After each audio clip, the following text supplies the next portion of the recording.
Hi, everybody. Welcome to CAMERA's Partnership of Christians and Jews podcast program. CAMERA stands for the Committee for Accuracy in Middle East Reporting and Analysis. I'm Amy Zawi, and joining us to co-host today is the Partnerships Director, Dr. Tricia Miller. Dr. Miller, it's great to have you here today. Thank you. Our guest today is returning to continue our conversation about Israel and the Church, the Reverend Dr. Gerald McDermott. Dr. McDermott teaches at Jerusalem Seminary and Reformed Episcopal Seminary in Philadelphia. In 2020, he retired from the Anglican Chair of Divinity at Beeson Divinity School in Birmingham, Alabama. Previously, he was the Jordan Trexler Professor of Religion at Roanoke College, where he taught courses for 26 years in the history of Christianity and Christian theology of world religions. He has written, co-written, or edited over 25 books and hundreds of articles. Dr. McDermott and his wife Jean attend Holy Cross Anglican in Crozet, Virginia, where he serves as priest in residence. He lectures and podcasts frequently. Two of Dr. McDermott's books that we will focus on today are Understanding the Jewish Roots of Christianity and A New History of Redemption. You can find Dr. McDermott's books on Amazon, and you can check our show notes for more information. And in case you missed it, our July 14th episode with Dr. McDermott is available on our YouTube channel and all our podcast platforms. Dr. McDermott, thank you for joining us and welcome again, and taking this time to let us continue to learn from your wisdom and your work is just really important to us. So we very much appreciate it. Well, thank you, Amy. I feel honored and I appreciate you having me on again. We're happy to have you. If you don't mind, I'd like to pull out a few concepts that you discussed in understanding the Jewish roots of Christianity to sort of continue where we left off and segue into A New History of Redemption. You have so much important and valuable concepts that I don't even know where to start sometimes, because we could probably talk for hours about it. But I wanted to focus in on a few terms that you address in this book that I don't want to say redefine, but reapply or use differently in sort of that Christian lexicon that we're used to. And those words are Christ, Jews, law, and kingdom. And I'm wondering if you can just explain a little bit more about what made you think about those particular terms that we use all the time in the Christian community and how it helps us in this broader discussion on understanding the rightful place of Israel and the Jewish people in God's plan. Sure. Thanks, Amy. Well, it helps Christians to know that Christ is the Greek translation, Christos, of Moshiach, the anointed one, the Messiah. So Christ really means Messiah. I'm amazed at how many Christians don't know that. And once you know that, you realize Christ is not, as a lot of Christians think, Jesus' last name. It really is a Jewish term. And as soon as you say, instead of Jesus Christ, Jesus Messiah, all of a sudden, we're starting to realize we are dealing with someone who is profoundly Jewish. And then Jews. The Gospel of John has caused, by bad translations of it, much anti-Semitism. In fact, scholars claim that the Gospel of John is anti-Semitic. Now, it's not, but that claim has resulted from the mistranslation of the word Judaioi, that's the nominative plural, Judaios in the accusative case, Judaion in the genitive case, throughout the book of John.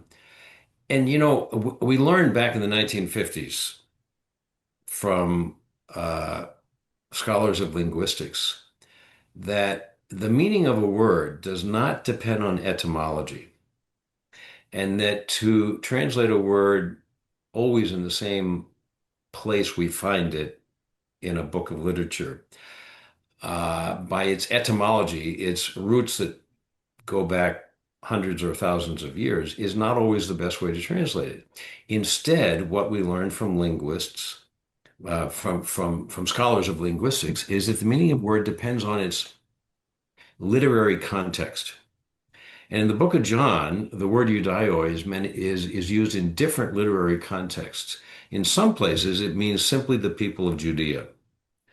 And it says many of these people of Judea loved Jesus and wanted to follow Jesus.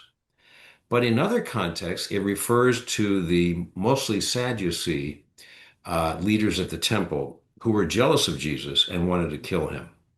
Mhm. And some of the Pharisees. Now there were good Pharisees, we might say, and bad Pharisees in the Gospels, and you see this particularly in Luke's Gospel, where the Pharisees try to protect Jesus sometimes. But primarily, where we get the texts that are supposed to that scholars say are anti-Semitic is in the Gospel of John, where Jesus says famously, most famously, chapter 8, verse 44, "You are of your father, the devil." And it's just translated Jews rather than Jewish leaders, which in the context, it clearly is meant. Uh, and the Sadducees, of course, they didn't believe in the resurrection. So these were primarily Sadducees, and that's why they were sad, you see. Um, so, so that word Jews, particularly in the Gospel of John, needs to be, and it's why in the Middle Ages, um, when the Good Friday Gospel passage was typically from John, and oftentimes that very verse was used, that Jews would go into hiding on Good Friday. Why? Because after the Good Friday service, when the Gospel of John, with those terrible translations of Judaioi, are used, to portray all Jews, not just the Jewish leaders of the temple, but all Jews as sons of the devil and Christ killers, would pour out of their churches after a Good Friday service and go and hunt down Jews to burn their shops and their homes and even try to attack them physically and sometimes even kill them on Good Friday. So that's why the word Jews needs to be understood, especially in the Gospel of John. Can Now, I can I just interrupt? yeah, yes, I'm sorry, but you started with the term Christ. You've gotten onto Jews, but can we just go back for a minute because this is so current right now? People like Candace Owens and people of her ilk are promoting this Christ is King thing as an anti-Semitic. This is the current thing. You're talking about historically where people would leave churches and go attack Jews. Now they're using Christ as King as an anti-Semitic slur, and they don't understand that Christ means Messiah. And so what they're really saying is Messiah is King. So they're actually saying a Jewish Messiah is king, but they have no comprehension. Can that's we, a great what can we point. do? What can we do about this? I never thought of it that way, Tricia, and that is brilliant. Mhm. That is brilliant. Yes, and I've written about Candace Owens and these other anti-Semites Mhm. in recent articles I wrote at First Things and at the Christian Post and also at the Federalist. Um, and so then law, law in our culture is typically a negative thing. Oh my man, I'm in trouble with the law. Um, But the Greek word in the New Testament is nomos, and in ancient Greco-Roman medical manuals, it was used to for a regimen of life that brings healing and wholeness. And of course, the Hebrew, the Greek word nomos in the Jewish written, all the authors of the New Testament were Jews, including Luke, I would argue. Mhm. Um, we're translating the Hebrew word Torah, which really is best translated teaching. So um, all of this presented, Torah was a positive word. A medical manual word for a regimen of life that brings healing and wholeness is positive. And yet law, the way particularly Lutherans use it, who contrast law and gospel. I think it's a terrible a way to read the Bible. Although, I have great respect for a lot of Lutheran theologians I know. Um, Nevertheless, law there is presented as something that's opposite gospel, law versus gospel. Mhm. Well, the authors of the New Testament would scratch scratch our head and say, what do you mean law is opposite gospel? No, gospel is good news that all the promises of Torah are finally being fulfilled. It's not, these things are not opposites.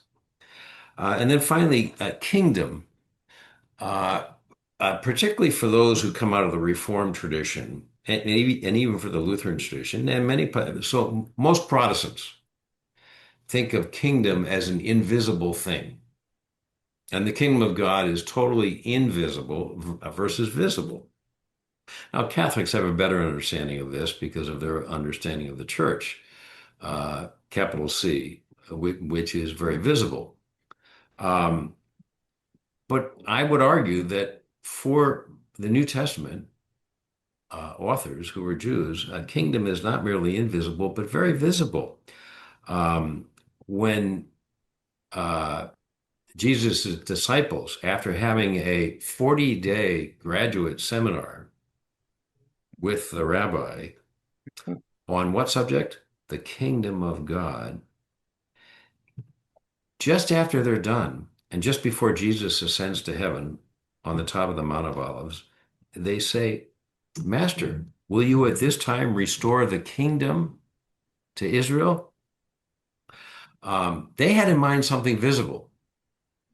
Now, um, many scholars, especially people like N.T. Wright, who's a friend of mine, but I differ with him on these things, say that when Jesus says, "Well, it's not time for you to know this yet," they say Jesus was dismissing their question as being unspiritual, Mm. as being carnal and earthly and worldly. No, Jesus wasn't. There is no indication of his ridiculing or denying the implication that the kingdom of Israel will be restored. In fact, in a visible way. There's a brilliant book that is written by Isaac Oliver, published by Oxford a few years ago, called Luke's Jewish Eschatology. And Oliver, by the way, is not a Christian. He's a Jewish scholar of the New Testament. And he makes a long, very persuasive argument that that famous question and answer in in Acts 1, verses 6 and 7, that the expectation is for a very visible kingdom. Now, in the eschaton, but nevertheless, in the new heavens and the new earth, a very visible kingdom. And you see this in the book of Revelation. Um, it talks repeatedly about the new earth with a new sky. That's what the new heavens and the new earth mean. The new earth with a new sky, uh, not two separate things. Centered in the holy city, Jerusalem. Several times it's called the holy city, Jerusalem. That's external, Mm. that's visible, and it's going to have 12 gates inscribed with the names of the 12 tribes of the sons of Israel. Gates are visible. Mhm. Names inscribed on the gates are Mhm. visible. So we, particularly those who are in or coming from Protestant backgrounds, need to get out of our mind the idea that kingdom in the New Testament is a strictly invisible thing, only in the hearts of believers. Mhm. So taking those definitions or applications of those four words you just discussed and what Dr. Miller just mentioned, that Messiah nature of Christ really connects the Jewishness of it, of him. Um, there was a line that you mentioned in the Jewish Roots book. Jews do not stop being Jewish. And you were addressing this in the context of the early church, and then a little bit again in the Messianic movement. So, what what can you tell us about what you meant here in terms of connecting all those dots, that if Jews who are looking forward to their Messiah, or recognize Messiah and understand Messiah, take accept that and they continue being Jewish, how can you relate that to what we need to know as Christians today regarding those Jewish roots and our Jewish brothers and sisters through the history timeline?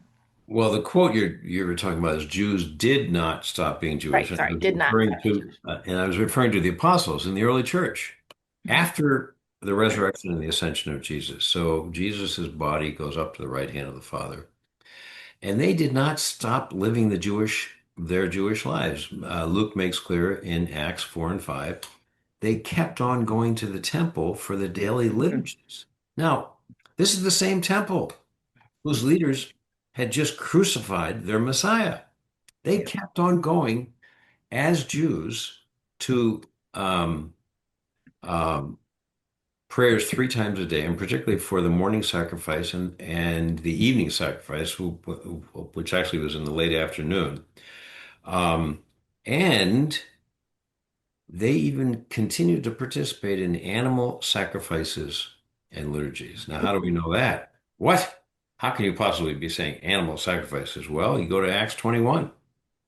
Paul agrees to pay for and participate in um, the um, vows of 4 men, four Jewish men.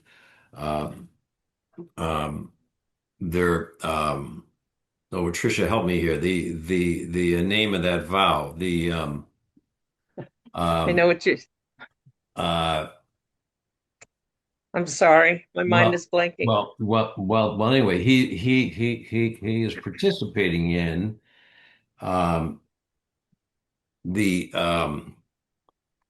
temporary Nazirite vows that these 4 men are doing. And if you go to Numbers and look at what's involved in these temporary Nazirite vows, it's very clear from Acts 21. It involves shaving their heads and participating in offerings. Well, what are offerings? They're animal sacrifices. Yeah. And Paul is doing this. So this is, this is roughly about 57 AD. Mm. And if Jesus was crucified and raised from the dead in 30, which most historians say, and Paul is converted maybe a year later, maybe less, 31. Mhm. Uh, so nearly 30 years later, Paul is still participating in animal sacrifices as a Jew. Mhm. Now, Jason Staples has a new book called Paul and the Resurrection of Israel. And we'll talk about that later. I think Dr. Yeah. Miller Yeah. is going to ask me about that. But one good thing that Jason Staples says in there, and is published by Cambridge University Press. So it's not just another tract written by somebody down the street. One of the good things he says in there is the previous scholars were wrong to say that Paul was rejecting first century Judaism. No, no, no. He was not. He was totally accepting first century Judaism and was looking forward to the restoration of the 12 tribes. Now, Staples is right about that. He's wrong about a lot of other stuff, but he's right about that. So, Paul did not disagree with first century Judaism, except the leaders who didn't think the Messiah had come. That's where he disagreed with them. The Messiah has come in Yeshua of Nazareth.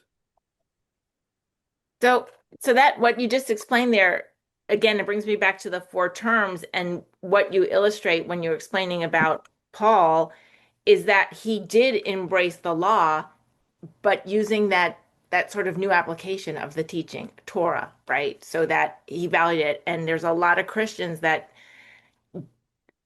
think that the Jesus sacrifice on the cross abolishes the law, even though Jesus said himself, I did not come to abolish the law, I came to fulfill it.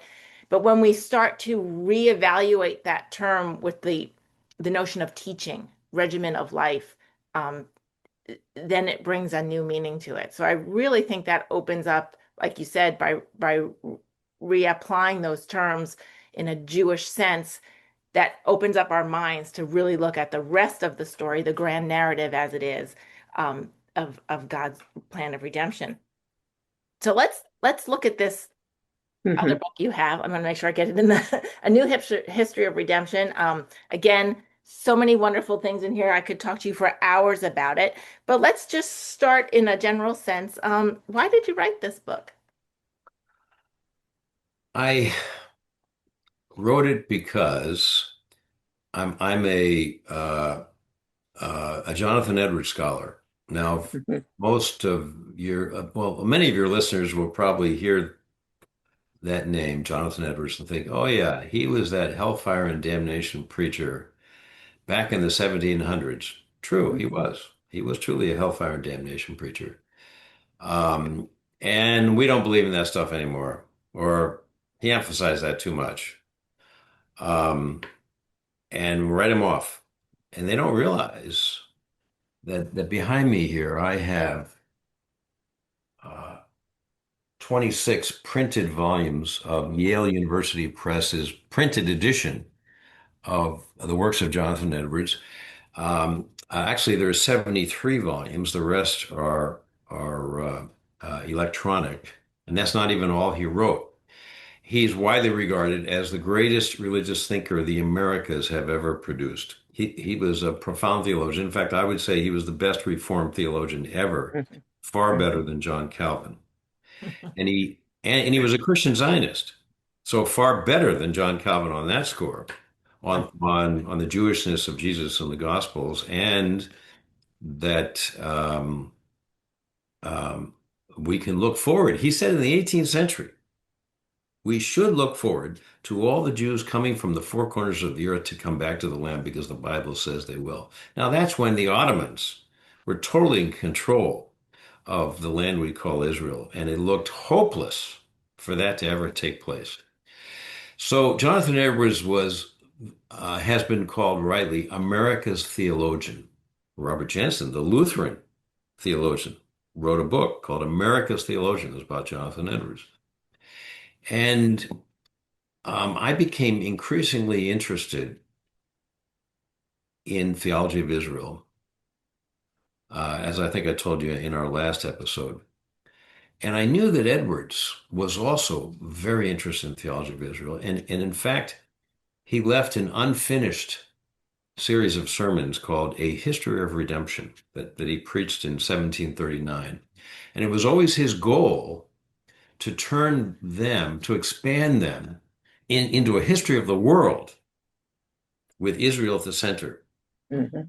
Because he believed that only by seeing the history of redemption through the history of the world could one best see God's beauty.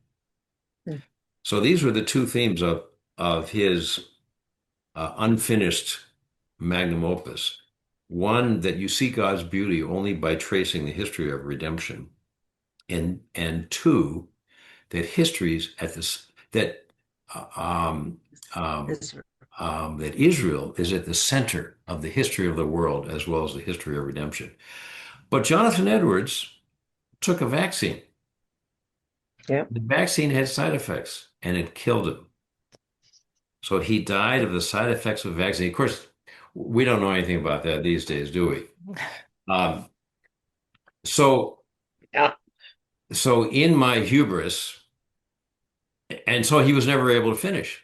And so in my hubris, I thought, well, maybe I should try to finish what he started. And that's why I wrote The New History of Redemption. And and those are the two themes, that God's beauty, oh, well, God's beauty, and that Israel is the center of not only redemption, but the center of world history.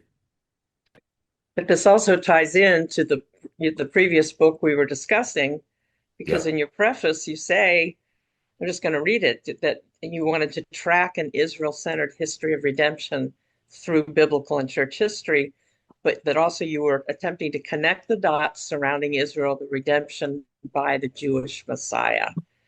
And so this book just is it's a natural segue to go from one book to the other, because you're talking about the Messiah's redemption, the Jewish Messiah's redemption, and the history of that in the world.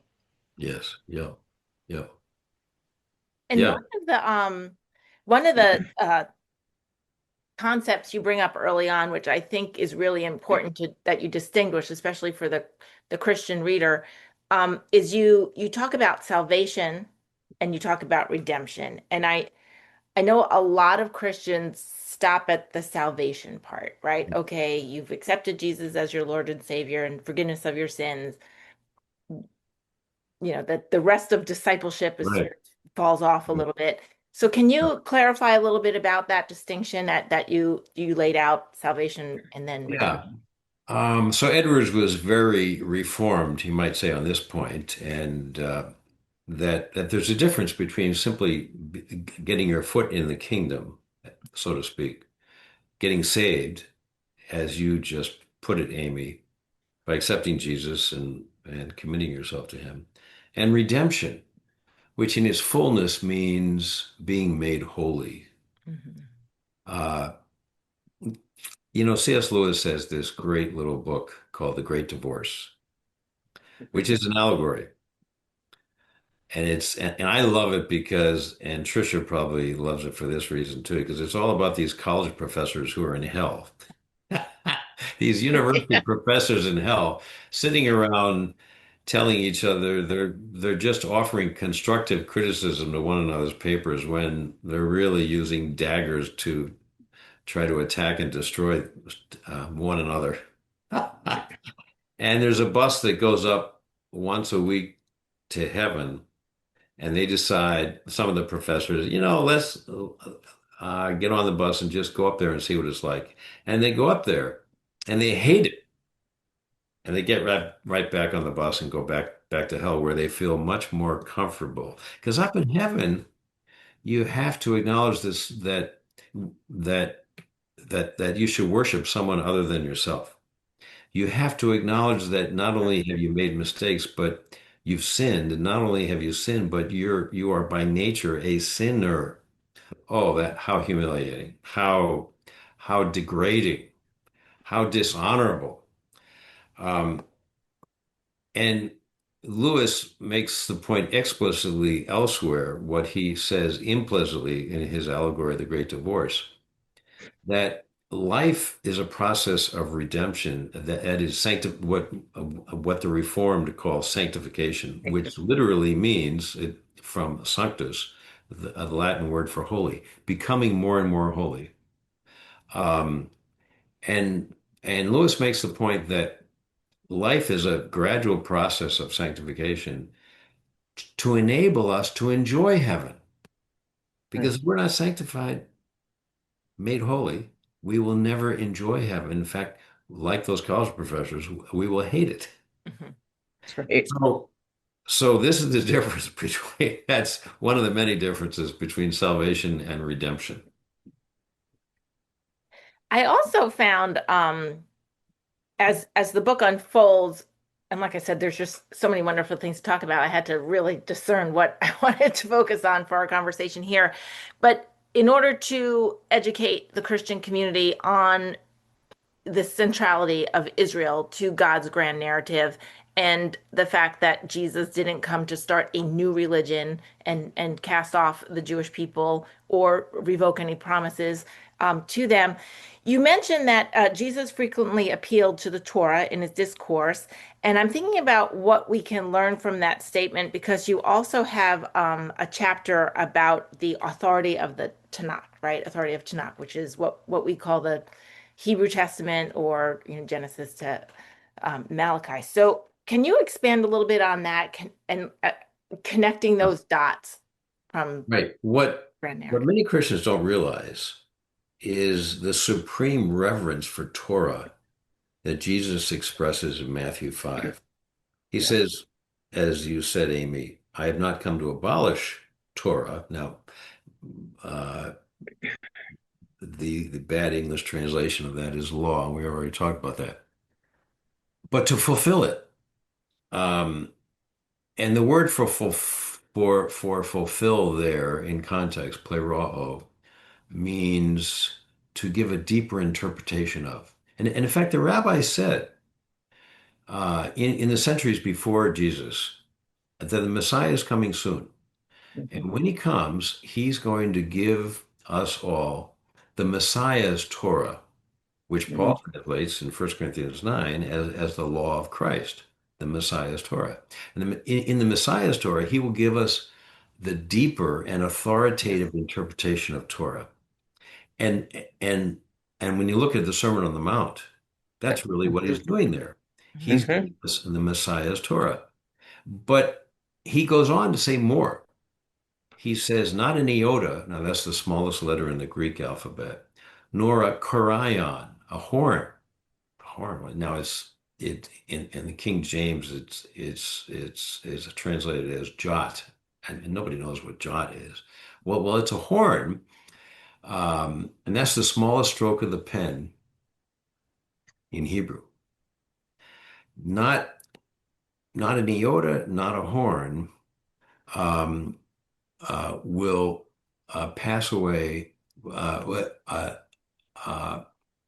will remain unfulfilled. In other words, everything in Torah will be fulfilled in Yeah. history by God and his Messiah. Um, and then he goes on to say, and most Christians ignore these next two verses, whoever relaxes one of the least of these commandments and teaches others to do the same will be called least in the kingdom of heaven. And whoever practices them and teaches them will be called great in the kingdom of heaven. Now, what are the least of these commandments? Now, first of all, most Protestants are not familiar with this idea of greater and lesser commandments. I've often heard from pulpits preachers say every sin is the same in God's eyes. Well, that's not true for Jesus. That's not true for Jews. Jews taught that there were greater and lesser commandments. There were the heavy and the light commandments. And a sin against the heavy commandments is greater, what Catholics call a mortal sin. And and and by the way, the Apostle John in 1 John 5 talks about sins that lead to death. Mortal it comes from the Latin Hmm. word mors for death. Mortis is the genitive. And sins that don't lead to death, lesser sins, what Catholics call venial sins. I think it's a good concept. It's a biblical, it's a very Jewish concept. Yeah. It's a very rabbinic concept. Um, and so what are the least of these commandments? Well, probably the Jewish specific commandments in Leviticus, the book that most Christians would say, what in the world is that doing in the Bible? That should have been left out. Well, for uh, for rabbis for many periods in Jewish history, including today, you're ultra Orthodox. They'll tell boys, 8-year-old boys, to start memorizing the book of Leviticus because that's the key to all of Tanakh and all of the Talmud, Leviticus. And Jesus probably is referring to Leviticus here. We're thinking, what?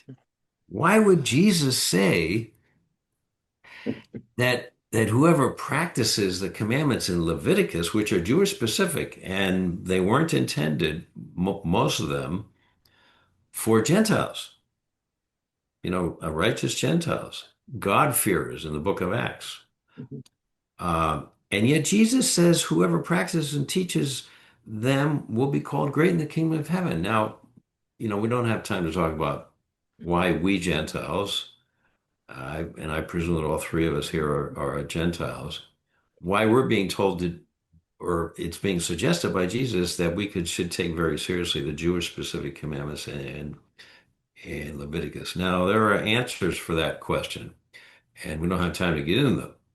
But bottom line, Jesus expresses supreme reverence for Torah, and Paul expresses supreme reverence for Hmm. for Torah in Romans, which is his most mature statement on the Christian faith and the relationship between Jews and Gentiles, Romans 9 through 11. And yet back in Romans 7, he says Torah is holy and the commandment is holy and righteous and good. And then at the end of Romans 3 in verse 31, he says, do we overthrow Torah by this pistis? Now, pistis, as Jason Staples again rightly says, is badly translated faith. because in English, the word faith suggests something that's merely intellectual Mm. that we keep up here has nothing to do with our body and the rest of life. As long as we believe in our heads that Jesus died for our sins, we've got it made in the shade. Um, Better translation is fidelity. Fidelity, Mm. which involves practice, commitment. A better word is allegiance. And there's a great book published by a scholar a few years ago called Salvation by Allegiance Alone. Much better representation. Um, uh, so Paul says at the end of Romans 3 in verse 31, do we overthrow Torah by this fidelity? Me genoito, he says. Now that's a very strong statement in Greek, and it basically means no way, Jose. No way, Jose. We uphold Torah. So both Jesus and Paul express supreme reverence for Torah. And And can I comment, and possibly as a segue for going to this other book that you're referring to, but can I comment that not only Jesus and Paul revered Torah and upheld Torah, but modern day Jews do as well. And this is important to note because often Christians say, well, Jews don't believe, they don't, to denigrate Jews and Judaism.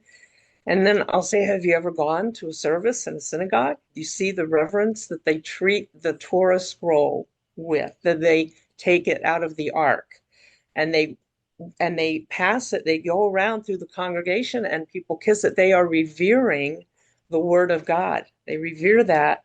That's just so deep within them. And I would like, if it's okay, if we can segue to this sure. because you've mentioned it a couple times now, this new book that came out that you just told me about yesterday. I haven't seen it. I will have to read it. But one of the things I gathered from what you were telling me yesterday is that this author is doing away with the distinction between Jew and Gentile and saying that the church is the new Israel. There is no such thing as the Jewish people.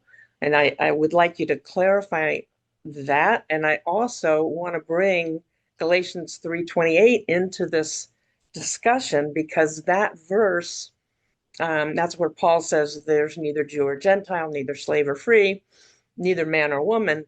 That verse, and just the first part, that there's neither Jew or Gentile, is often used by anti-Semites to say, see, Paul says there's no distinction anymore. There's no importance to the Jewish people, no significance to them. They're not a unique people.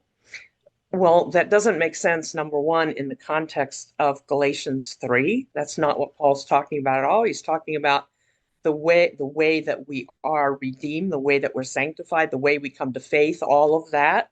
There's no difference in that for Jew or Gentile or slave or free or man or woman. But it also doesn't make any logical sense if you just look at the verse.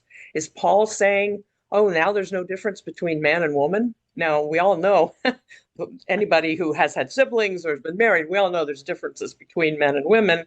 And would he be negating what God did back in Genesis, where he created them male and female? So obviously there are differences between male and female. So it doesn't even make any sense. Yeah. And then all through Paul's writing, he always identifies who when he mentions lots of individual names, he always identifies them as the Gentile or the Jew. So he's very clear on this distinction. Yeah, no, you're absolutely right. Dr. Miller and I agree on these things. Galatians 3:28 first, and then I'll get to Jason's staples. Um, right, the context of Galatians 3:28 is justification and baptism. In verse 27, uh, um, Paul says, "For as many of you as were baptized into Messiah have put on Messiah. There is neither Jew nor Greek." Now, what's the point?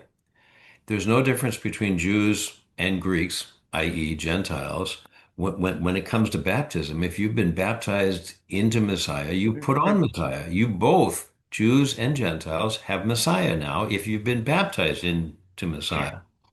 There is neither slave nor free. Same thing. If you're a free man, if you're a slave, as long as you've been baptized, you have Messiah.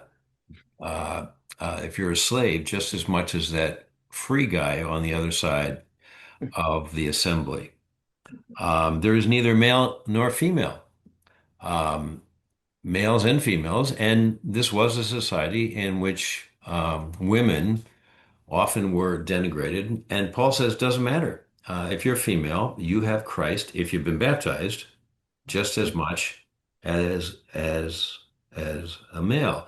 Now, I would add to what Dr. Miller said about men and women is very clear in Paul and in Peter that men and women follow the Messiah differently uh, in the home and in the church. And I'll just talk about the home. Paul makes it very clear. Now, our culture rejects this today, but our culture rejects lots of things that are Christian and biblical. Paul makes it very clear that the husband is the head of the home. Now, of course, he doesn't mean by that that the husband should make all the decisions or that the husband has a right to be domineering. Um, uh, a husband is supposed to love his wife as the Messiah loved Mhm. the church and laid down his life for it. So the husband is supposed to sacrifice himself for the sake of his wife. So, I mean, that's hard. That's not easy. It's easy to be domineering. It's very hard to live a Mhm. sacrificial, loving life. Yeah. Christ, a Messiah, like laying down your life. Mhm. Um, for your wife.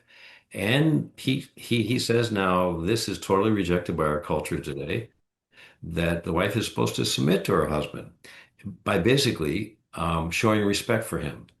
And Paul makes that difference between love and respect very clear in Ephesians 5. So and and Peter says the same thing in his letters. So men and women are both put on Christ when they're baptized into Christ, Mhm. into Messiah, slaves and free.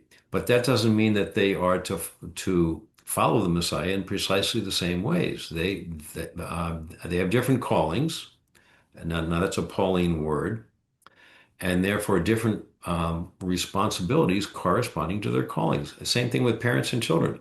Parents are not supposed to submit to their children. Children are supposed to submit to their parents. Now, parents are supposed to love their children, Mhm.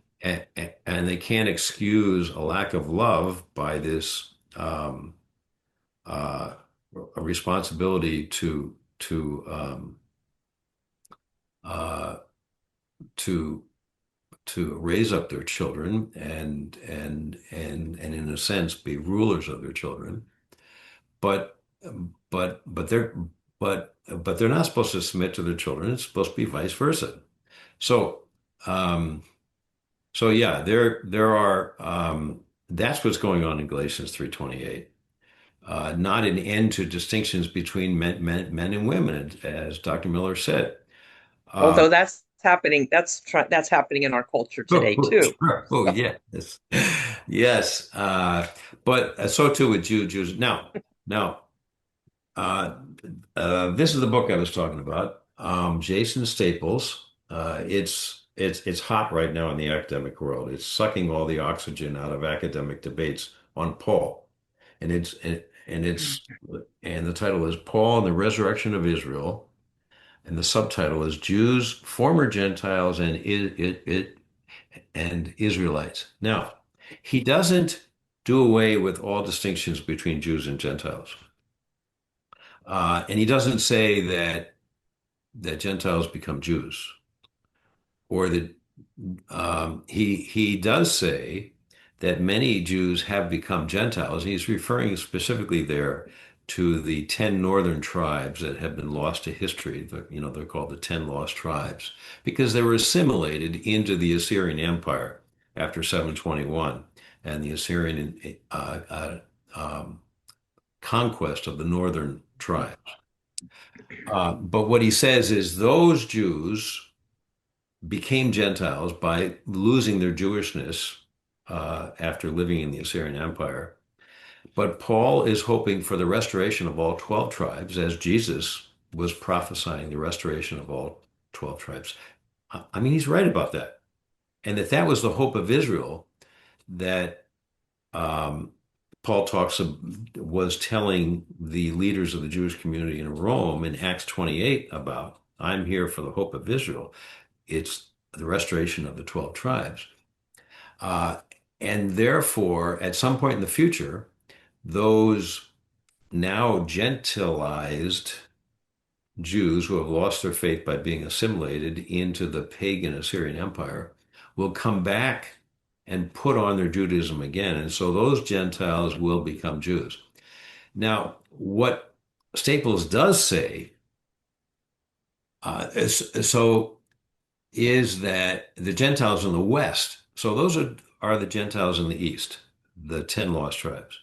But he's talking, but then he goes on to talk about all the Gentiles in the West. Now that's my term. He doesn't call them the Gentiles in the West or the Gentiles in the East, the 10 lost tribes. I do, uh, because Paul was primarily a missionary to the Gentiles in what's now Syria, in what's now Turkey, in what's now Greece and Italy, right? Mhm. So these are the Gentiles to the west of Paul. And what Paul is saying is not that they become Jews, but that they all become Israelites once they accept the Jewish Messiah and receive the Spirit. Now are Israelites totally equal to, in God's eyes, in the kingdom, um, to Jews who also accept Jesus, Messianic Jews. So they don't become Jews, but they become Israelites. And so this is another form of supersessionism Yeah. where the church is the new Israel, the true Israel.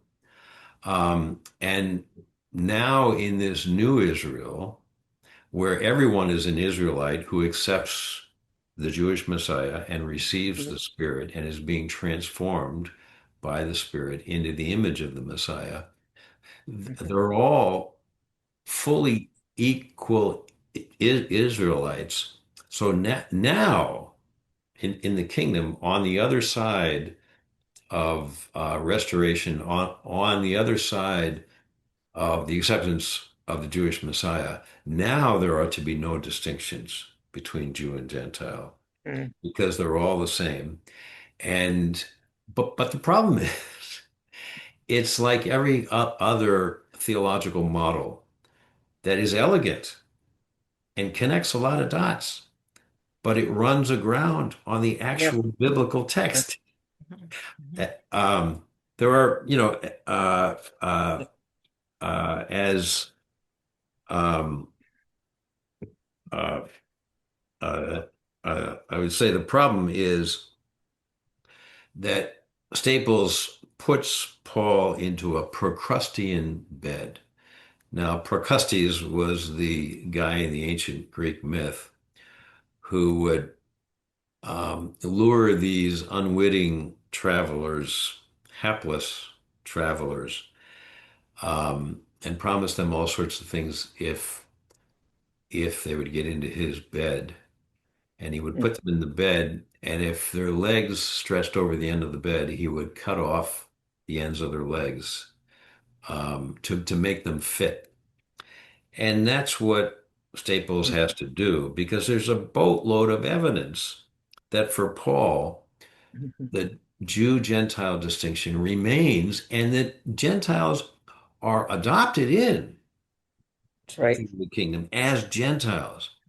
They they are grafted in, as he Yeah. says, as Gentiles. They don't become Israelites. Right. Jews are the Israelites, not the Gentiles, but the Gentiles, and there is no new Israel. Never in the New Testament, and never in Paul's writings does Paul call the church the new Israel. Never does he say that a Gentile becomes an Israelite. Now, it's interesting. A lot has been written on Galatians 6:16 where Paul talks about the Israel of God. And yeah, a lot of us, um, supersessionists typically argue that the Israel of God in Galatians 6:16 is the new Israel composed of Jews and Gentiles. And many of us have written against this, and I think our arguments have carried the day. And so Staples is smart enough not to try to rest his argument on Galatians 6:16. He barely mentions it. He realizes that's a failing a a failing argument, but he he ignores. Oh, and I But was he also ignores Romans 11 that we yes, are the Gentiles who believe in Jesus are the wild branches grafted into the tree, that yeah. we don't become the tree, we're the wild branches. And by the way, we better not be arrogant against the natural branches or we can be cut off.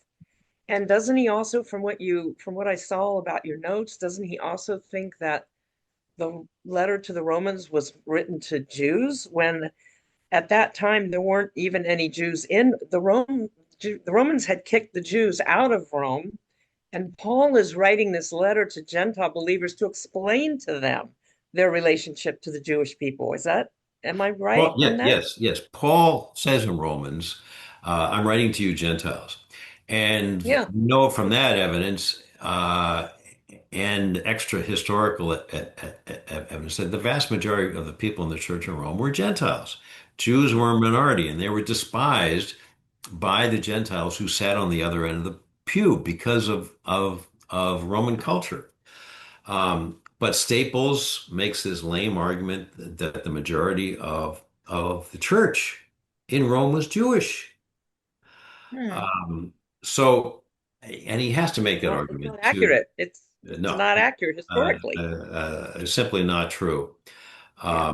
And he also, now this is most telling, the passage in Romans, well, in the book of Romans, the most the fullest elaboration of Pauline theology we have, and written toward the end of his life, probably about 57 or 58. I mean, his head is chopped off by Nero and probably 64. Um, uh, in in Romans 11, 28 and 29, Paul says he's speaking about the Jews who did not accept Jesus as Messiah, who at that time were more than 50%, were a majority, even though more and more were accepting Jesus as Messiah, but still it was less than half. And Paul is grieving. He's deeply grieved because of his brothers who have not accepted Jesus as Messiah. And yet he says about them, he says they are nevertheless still beloved by God because of the fathers, the patriarchs, the promises made to the patriarchs. They're still beloved. And then he says in the next verse, verse 29, that their calling, which means to be the chosen people, and That's their right. gifts, the greatest gift of which for Jews in the first century was the land, Mhm. are irrevocable, cannot be revoked. That's right. So they're still the chosen people. They're still beloved by God, even though they haven't accepted Jesus as Messiah. Now, this would cause huge problems for Staples' thesis. Huge problems for Staples' thesis. And what does he do with these incredibly significant verses in Mhm. Romans 11 that books and books have been written on, and hundreds of articles have been written on in the last, just in the last century? What does he do with this critical passage? He restricts it to one footnote in one chapter. Wow. He doesn't deal with the substance of it because Wow. He can't. it's a huge problem. He can't. Wow. Wow. I feel like if you want to inoculate yourself against these flimsy mental theological gymnastics that Staples is doing is to get the new history of redemption because you do spend a significant, careful, and logical amount of time talking about that verse in Galatians and the danger of making that sameness. You called it like a sameness. The replacement theologists and the supersessionists constantly repackaging the idea of erasing the Jewishness or the Israelite identity, and it's all sort of Gentile based, and the Gentiles sort of appropriate Israel as a term, as a nation, whether they spiritualize it or think it's physical. And that brings me to one final thought, that you can also inoculate yourself against these arguments if you hear them, for our listeners out there. You mentioned, and I'm just reading my notes real quick, but there's a point in the New History of Redemption where you talk about the irrevocable promises made to Israel implicitly or explicitly over 1,000 times in Mm. in the Tanakh. And when we listen to replacement theologians, whether it's a Munther Isaac in the Middle East or somebody in the West, they take Genesis 12:3, Mhm. only Genesis 12:3, Mhm. debunk it that the seed is just Jesus and then it's fulfilled and it's done, but then they ignore Genesis 15, Genesis 7, and then, like you mentioned here, over 1,000 implicit or explicit references to the land, which is tied to the grand narrative of the people. Um, any comments on that or thoughts? Well, I mean, particularly today, uh, uh, this recording is being made on August I think it's the So, 7th. 7th, uh, my father's birthday. Oh, My father, who is with the Lord, um, 2025, when so much of the world is raging against Israel over the war in Gaza, claiming it's a genocide. And by the way, I published an article against this at First Things. I was reviewing um, Munther Isaac's book that makes that claim that Israel is committing genocide in Gaza. As the New York Times and the French and the Brits are now saying, their governments are now yeah. claiming this. And your listeners can just Google First Things genocide, and the article will come up. perfect. Um, so yes, what we need to know at this time, when Israel is being vilified by the rest of the world and literally attacked by the rest of the world, Jews are being attacked physically and killed Yes. in the United States and in Europe simply for being Jews. Yeah. Um, we need to know that the Old Testament, which Christians say is the Word of God, because it is, Mhm. 1,000 times in the Old Testament, the land promise, where God says, "I'm giving this land, uh, the land of the Canaanites, of these seven wicked, wicked, wicked peoples who practice abominations Mhm. like child sacrifice." And sexual abominations like homosexual practice.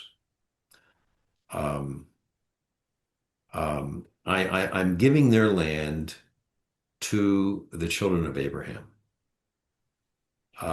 not because they deserve it, not because they deserve it, and not because they always live up to the covenant, because the Hebrew Bible says they don't always live up to the covenant. They were exiled twice. In fact, in some ways, three times.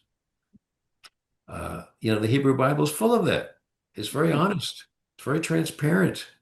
And we see this especially in Ezekiel. God says, "I'm giving them the land and I'm returning them to the land, not because of their obedience, their faithfulness, because they're often unfaithful, but Mhm. That's right. to honor me and to glorify me and my promises that I'm the God of Israel." That's right. 1,000 times that land promise in the Hebrew Bible is repeated. And there's another book I put out called The New Christian Zionism, Mhm.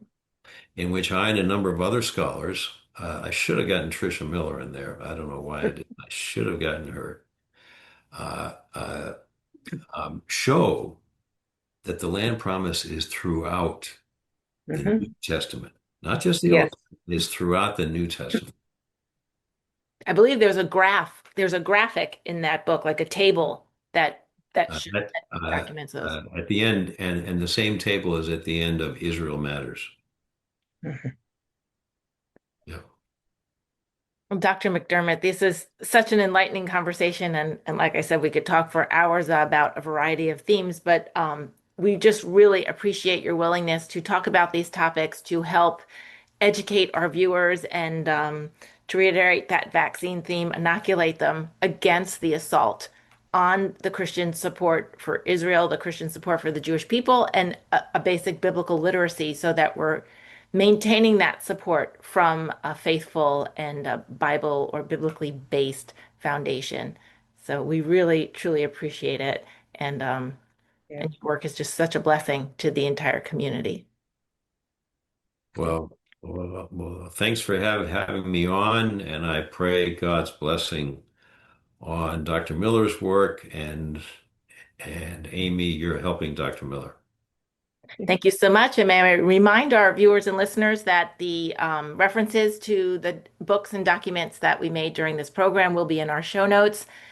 And I want to wish everybody to have a very blessed day and stay strong, get the facts, and get Israel.